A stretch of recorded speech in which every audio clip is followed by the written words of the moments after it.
Kia ora. This is a video of 5 classics that I recommend for various reasons, and I think this gives you a good overview of what classics are available and what people might enjoy. So, first up, we have Franz Kafka, Metamorphosis, and other short stories or other stories.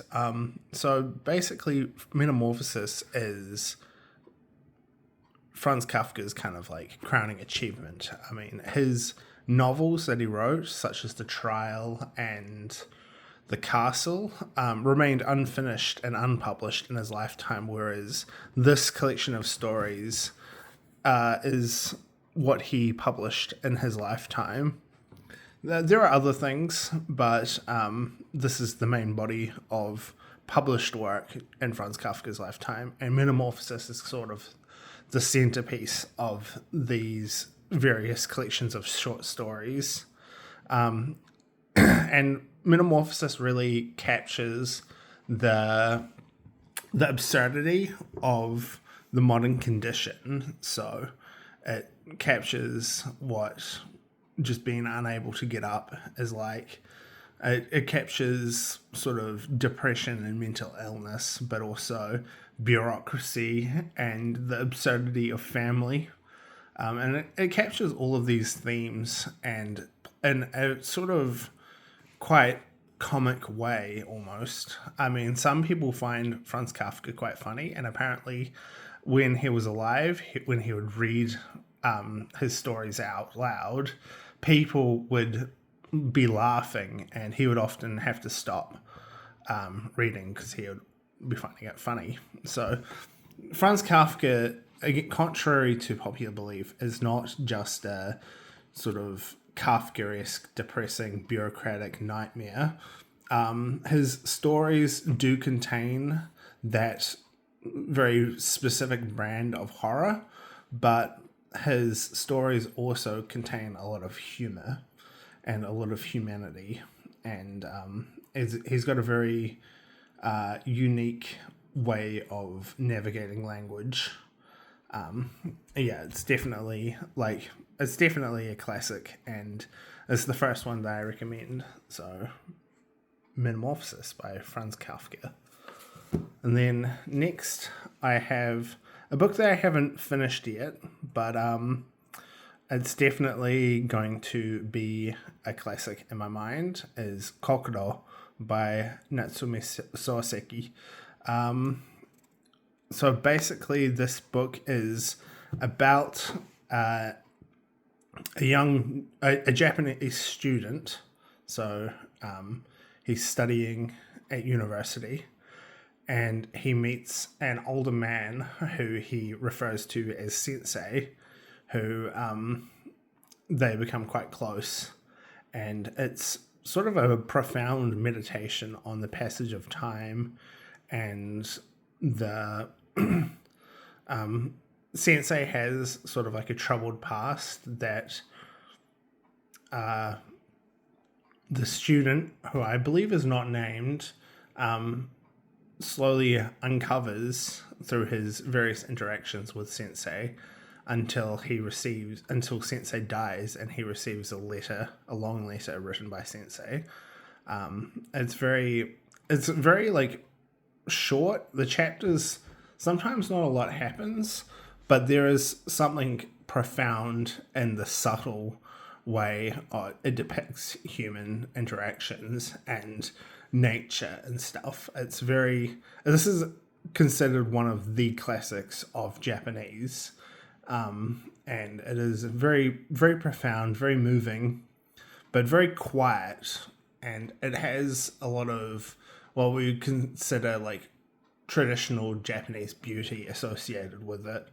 And yeah, it also plays with a lot of sort of Japanese Confucianist concepts, because it is a bit about the passage of older customs into newer ways.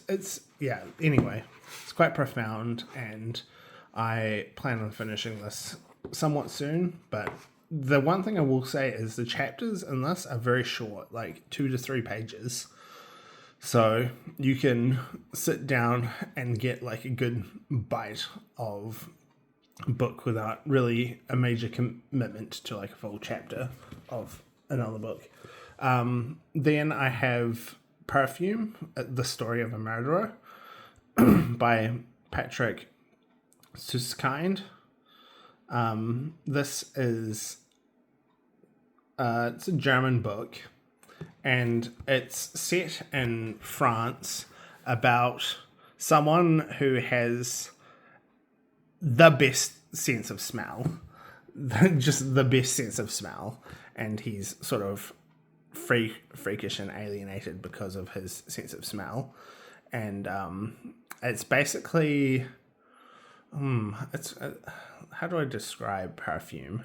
It is about the sensory world of smell, and it's about the gap between the language we have to describe smell versus the experience of actually being able to smell things. And it's pervasive throughout it is its descriptions of smell, and in that sense it is very unlike any other book, where it almost entirely takes place in the sensory world.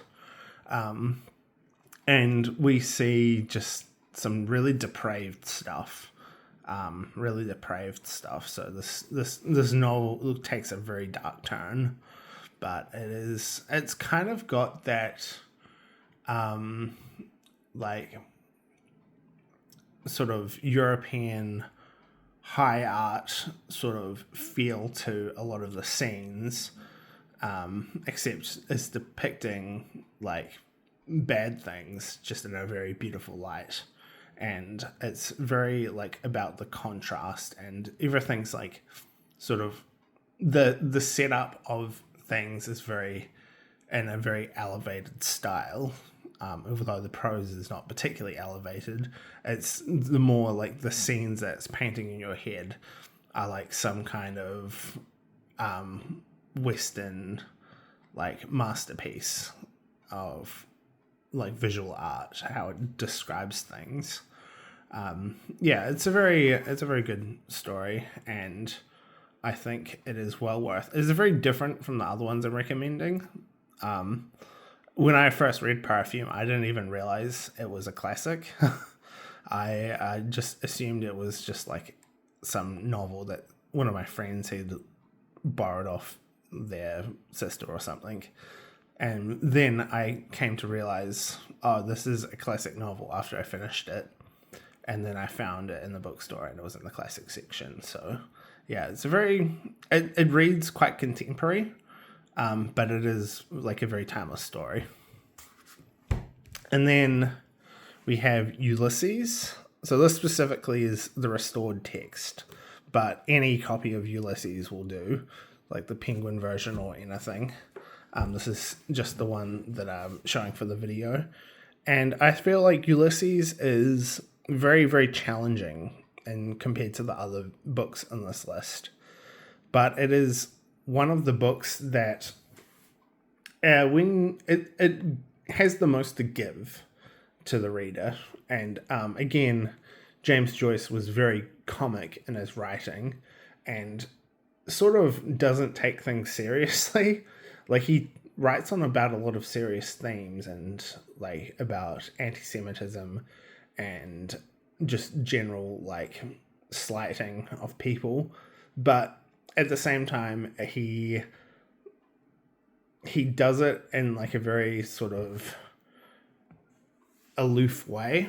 And Ulysses is one of those books that every chapter is sort of different from the previous ones, and every chapter plays with a different theme, a different style, a different literary form. And some of them can be very obscure, whilst others are very accessible. And also the length of the chapters varies quite drastically. There's no short chapters in this, but the first few chapters are comparatively quite short compared to some of the chapters sort of midway to later in this book, where they get very bloated and long. And it is set on a single day in Dublin, and for me, James Joyce is my favorite author, and Ulysses is one of the best works. But it is also one of those works that I had to read it, and I had to really put in effort to really digest. I feel like you don't need to understand or try to understand this book in your first reading, but once you've encountered the book in some form, then it's good to delve into secondary material, see what other people are saying about it, see what the structure is, and then sort of piece together a picture of the book in your mind that isn't just the framework of a guidebook. And you'll eventually begin to like get it. And it has a lot of slang in it, and a lot of like sort of quite specialized language. So the language can be a major difficulty into getting into it, especially because it uses a lot of Irish slang.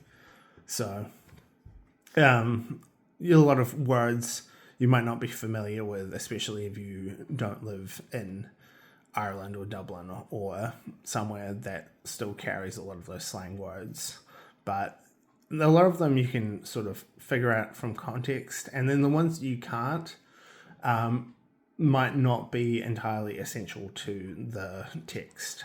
But James Joyce is very good at teaching people language. Like he was, one of his jobs was an English teacher in Italy, in Trieste, and he definitely comes across as the author comes across as trying to teach the reader something in this novel.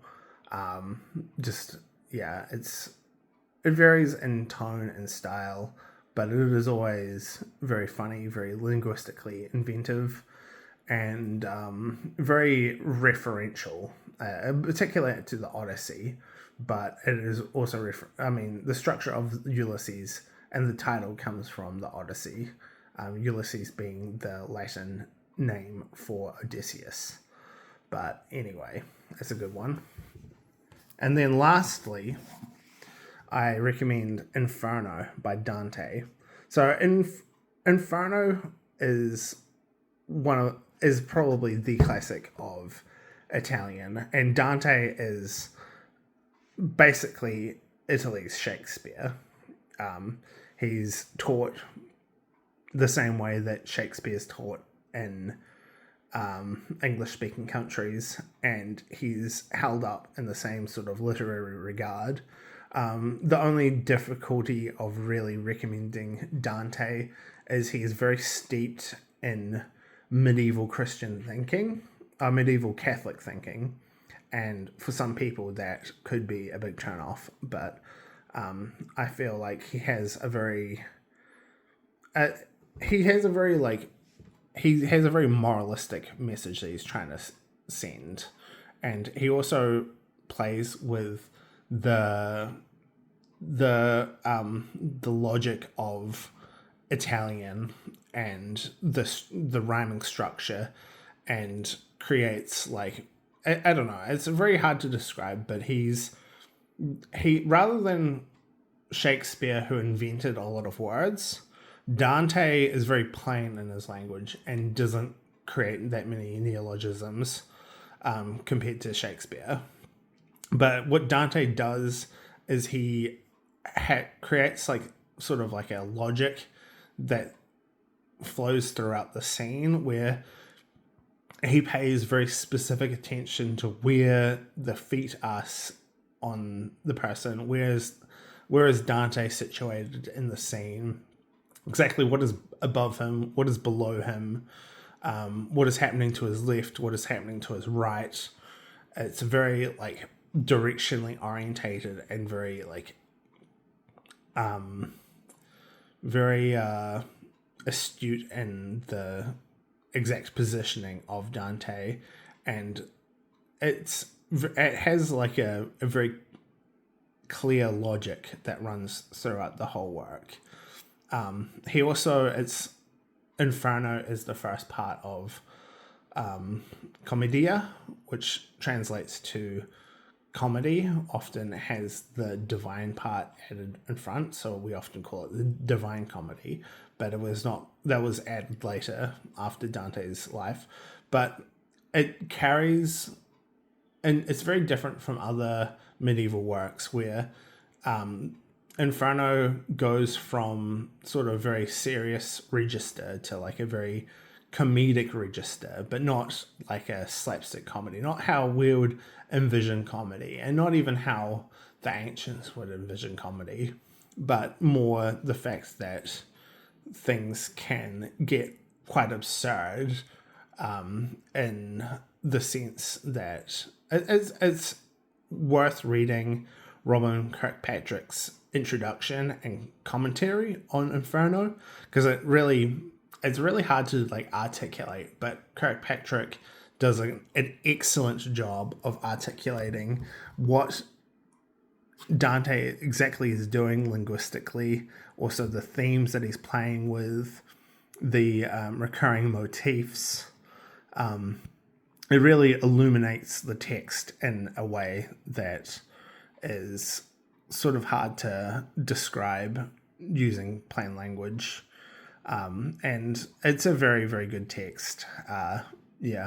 But it is one of those ones that it is sure a shame that I can't read Italian, because that would bring it to the next level. But whatever, what can you do? So yeah, Inferno. And we'll just create the stack for the end of the video. So these are the ones I recommend.